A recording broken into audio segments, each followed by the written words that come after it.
Hello YouTube, this is rattrap25 and I'm here to do a Transformers Prime review. Let's start off by seeing which characters there are. Well, I do apologise if you see me looking off to the other side. It's just because I've got my script right next to me. Today, we're going to do The Darkness Rising, the complete 5 episodes, in probably 2 videos. Could try and cut it down to 1. Okay, let's start off with the characters. Human characters. We've got the main character will be someone called Jack, and he's played by Josh Keenison. He was the voice of, if you ever seen Spectacular Spider-Man, he was the voice of Spectacular Spider-Man and basically Spider-Man, you know, and Peter Parker. He did a brilliant voice, and he has the same kind of look in like a 3D image. We've got a young girl called Miko, and she's played by Tanya Gundy, and she's a exchange student from China or Japan, one of the two, who has a chance to have a taste, who was just a gifted child in China and had a chance to come to America and see what it's like over in America. And then we have Raphael, played by a young new lad by the name as Andy Pestro.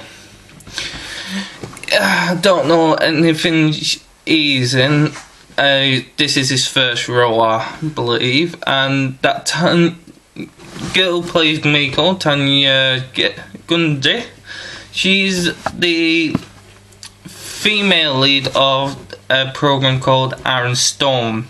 I've seen it and I prefer her in Transformers Animated. She's a lot better as a voice actor, not a actual actor. But that's my opinion. Please prepare to comment on it down below, please. Okay, we've got in your Autobots, we've got Bulkhead. He's based off of the animated Bulkhead, but instead of turning into an armoured truck, he turns into like a 4x4 kind of hound kind of truck.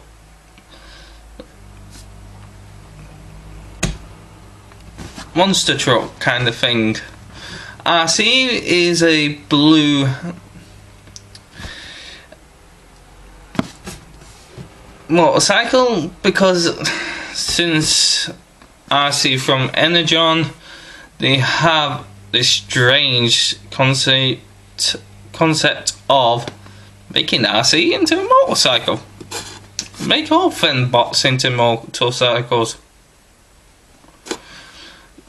We've got Bumblebee, which is more like his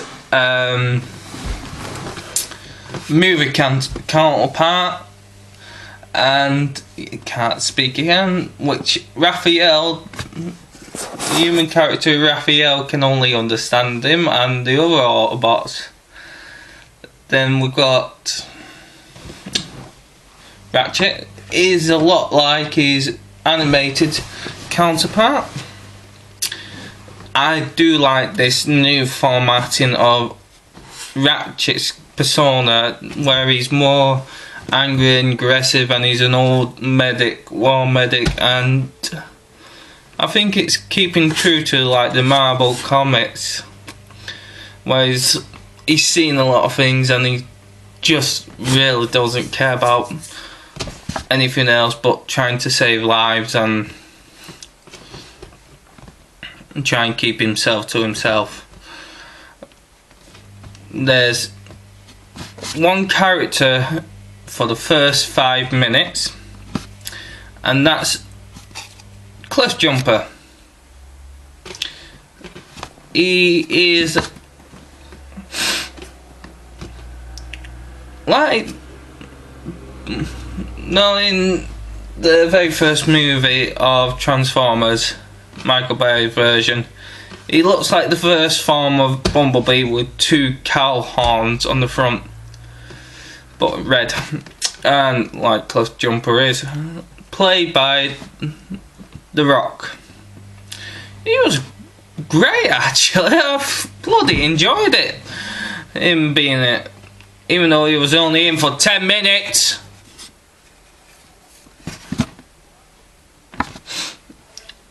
Then we have Optimus Prime.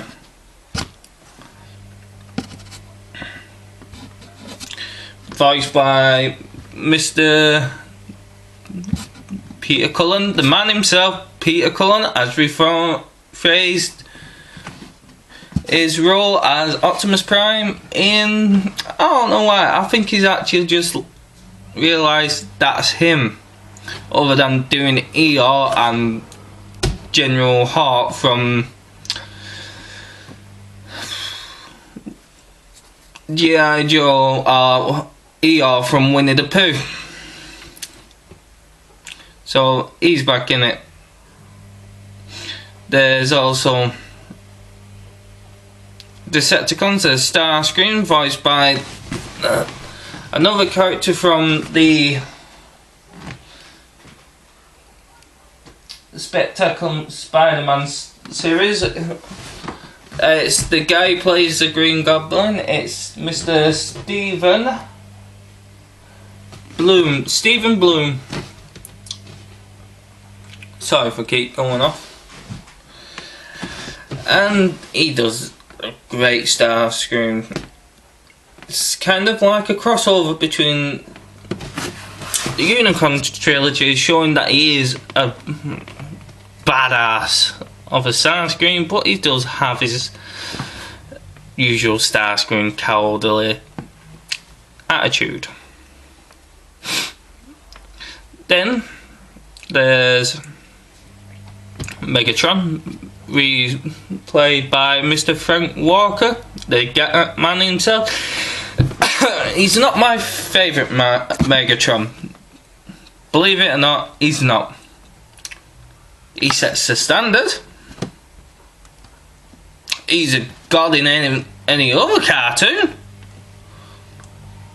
But Megatron, it's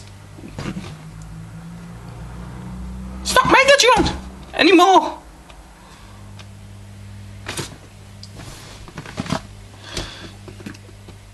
Then we've got Soundwave, who doesn't speak at all. Well, he does speak, but he only uses sound vibrations from other people to repeat himself. And he does have, it's either, I'm calling it Laserbeak, or other people could call it Ratbat, that comes off his chest as a extra binary partner. And then there's, that's it for the main characters, but the Decepticons have a massive army when there's only 6 Autobots, when Cliff Jumper dies and there's only 5 because they can't afford the Rock. And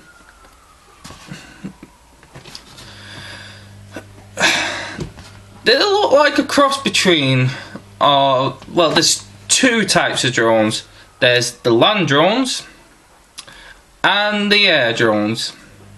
The land drones look a cross between a Cylon from Battlestar Galactica in the face and Lockdown.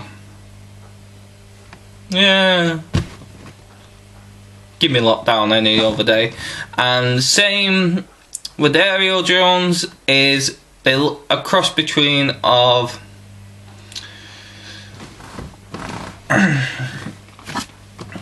Noise Maze or Sideways from Transformers Cybertron. So that's the basic people characters. There's also Agent Fuller. If you remember the guy who plays Williamson, Eric Hudson or Harrison Hudson, it is. Aaron Hudson, he plays Agent Fuller, so he got a big name, and he, believe it or not, I found out he does like Transformers. He wanted to play Jazz in the original series,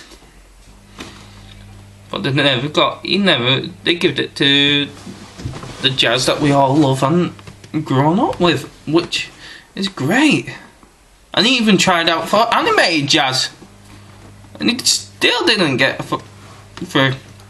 So he got a human character, and I think he plays him well. He's like Captain Fanzone, but in a black version. Not being racist, but he's better than Fanzone. Fanzone's more of a comedy relief. So, there.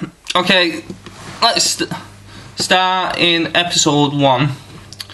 Well, The Rock's in it. It starts off with The Rock, or Cliff Jumper, aka The Rock, driving by, talking to RC, and they have this very special bond, RC and Cliff Jumper. And then all you see, they're just driving around, and Cliff Jumper comes across a load of energon that's been stored here for many years, and they Starscream, then it shoots to Starscream telling Soundwave, who has no face, Soundwave, saying, oh, send out attack and try and destroy him, basically. So you see this big ultimate showdown at the beginning, a big fight. So bloody hell, and the Autobots think that the Decepticons aren't even around anymore. So that's an element from Transformers animated again. I thought they'd kicked their asses away or destroyed them. Well, very few. So they have this fight. Cliff Jumper beats the living shit out of him, does a couple of his famous wrestling moves in the show.